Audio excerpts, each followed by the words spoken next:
വന്നുകൊണ്ടിരിക്കുന്നത്. അത് ഏകദേശം ഇതുപോലെയുള്ള മജ്ലിസുകൾ സംഘടിപ്പിക്കൽ തുടങ്ങിയിട്ട് ഇനിയും ഒരുപാട് ആളുകൾ, ഞങ്ങളിപ്പോൾ ഹുസൈൻ ഉസ്താദ് അടക്കമുള്ള ആളുകൾ ഇന്ന് വലിയ ബ്ലോക്കാണ്. എനിക്ക് തോന്നുന്നത് ഇനിയും ആളുകൾ വരാനുണ്ടെന്ന്. അവിടെയുള്ള ബ്ലോക്ക് ഇപ്പോഴും തീർന്നിട്ടില്ല.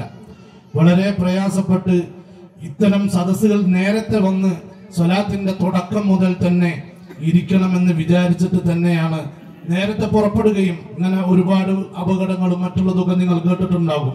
ഏതായാലും റഹ്മാനായ റബ്ബ് ഈ പരിശുദ്ധമായ സ്വലാത്തിന്റെ മജ്ലിസ് കൊണ്ട് ദുനിയാവും ആഖിറവും രക്ഷപ്പെടുന്നവരിൽ അള്ളാഹു നാം എല്ലാവരെയും ചേർത്തി തരുമാറാവട്ടെ.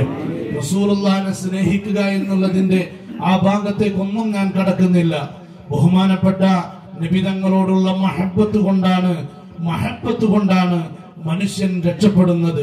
മുമ്പ് സൂചിപ്പിച്ചതുപോലെ മഹബ്ബത്ത് എന്ന് പറയുന്നത് ഈമാനാണ്. പരിശുദ്ധമായ സലാസുൻ മൻ കുന്ന ഫീഹി വജദ ഹലാവതൽ ഈമാൻ.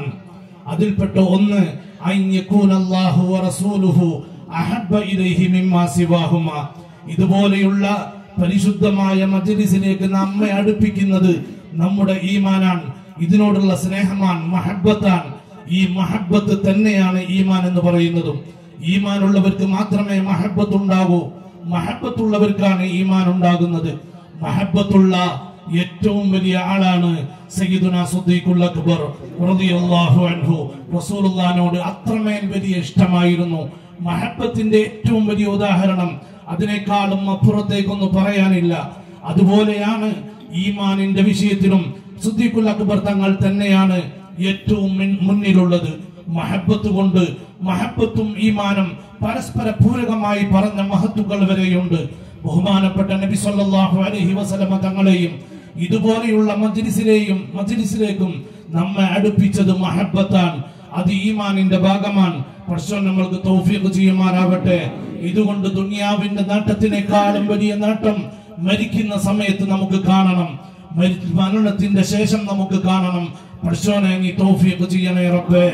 അതുകൊണ്ട് പ്രിയപ്പെട്ട സഹോദരന്മാരോട്, ബഹുമാനപ്പെട്ട ഉസ്താദ് അവർകളുടെ നേതൃത്വത്തിൽ ഇത്തരത്തിലുള്ള ഒരു സദസ്സിലിരിക്കലോടുകൂടെ മല പോലെ വരുന്ന പ്രയാസങ്ങൾക്ക് ഒരു പരിഹാരം എന്നോണം ജനങ്ങൾ ഇതിൽ നിന്ന് ഇറങ്ങിപ്പോകുന്നത് കാണാം. അല്ലാഹു സുബ്ഹാനഹു വ തആല രോഗിയാണ്, ഒരുപാട് പ്രയാസങ്ങളുണ്ട് എന്നൊക്കെ പറഞ്ഞിട്ടുണ്ടെങ്കിലും ഈ സ്വലാത്തിന്റെ മജ്ലിസിൽ ഒരു വിളക്ക് പോലെ ഇരിക്കുന്നത് അല്ലാഹു സുബ്ഹാനഹു വ തആല ഈ മജ്ലിസിന്റെ ഹഖ് കൊണ്ട്, ഇവിടെ ഒരുമിച്ച് കൂടിയ മുഅ്മിനീങ്ങളുടെ ബറക്കത്ത് കൊണ്ട്, മുസ്തഫ നബിയുടെ ഹഖ് കൊണ്ട് അല്ലാഹു ദീർഘായുസ്സും ആഫിയത്തും നൽകുമാറാവട്ടെ. രോഗങ്ങളൊക്കെ അല്ലാഹു ശിഫയാക്കി കൊടുക്കുമാറാവട്ടെ. ഈ പരിശുദ്ധമായ സ്വലാത്തിന്റെ നേതൃത്വം നൽകാനുള്ള ആഫിയത്തും കരുത്തും അല്ലാഹു നൽകുമാറാവട്ടെ. ഇവിടെ ഒരുമിച്ച് കൂടിയിരിക്കുന്ന മുഅ്മിനീങ്ങളോട് ഓർമ്മപ്പെടുത്താനുള്ളത്, ഈ പരിശുദ്ധമായ സ്വലാത്തിന്റെ പ്രചാരകരാവണം നാം.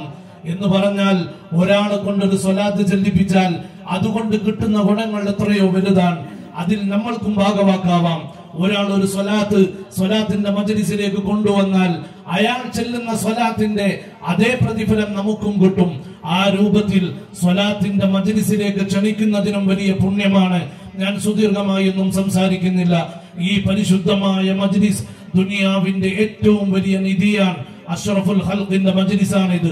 പരിശുദ്ധമായ റബീഉൽ അവ്വലിന്റെ ഒന്നാമത്തെ ദിവസം നാം ഇവിടെ ഒരുമിച്ച് കൂടുന്നത് ഏറ്റവും അഷ്റഫുൽ ഖൽഖിന്റെ മജ്ലിസാണെങ്കിൽ അഷ്റഫുൽ മജാലിസാണ് പരിശുദ്ധമായ സ്വലാത്തിന്റെ മജ്ലിസ്. അല്ലാഹു സുബ്ഹാനഹു വ തആല തൗഫീഖ് ചെയ്യുമാറാവട്ടെ. ചരിത്രങ്ങളിലേക്കും മറ്റുള്ളതിലേക്കൊന്നും ഞാൻ